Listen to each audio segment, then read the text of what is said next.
mga gustong makasudong og balik sa Fort San Pedro sa Dakbayan sa Sugbo, mamahimo na ninyo kining subling mabisita. Karong hapon gipahigayon ang ceremonial opening nga gitambungan sa mga opisyal sa kagamhanan. Aniya ang report.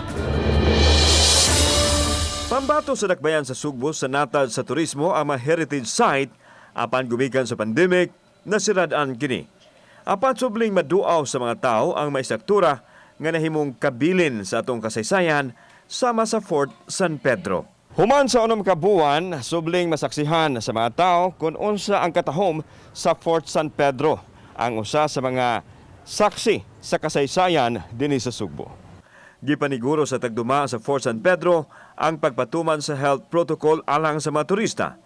No face mask, no entry ang ilang gipatuman ug duna usay mga marker alang sa physical distancing. Usa sa mga lawak diri ang Cuerpo de Guardia. So ato ang sudlon o sinawong na niini karon.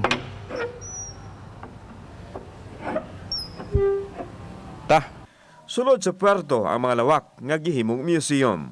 Anaa din nakatipig ang mga paintings nga nagpakita sa kultura sa mga Sugboanon ug ang mga karaang kagamitan. Ang puerto bukas alas 8 sa buntag hangtod sa alas 5 sa hapon gikan sa Lunes hangtod sa Sabado. Actually, as of now, murag sa local pataron kay ang foreign murag wala pa man gyud.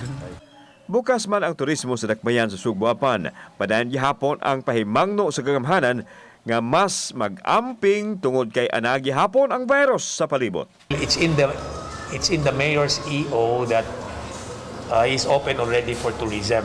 But the advisory for particularly on how to go about that will be announced later, no?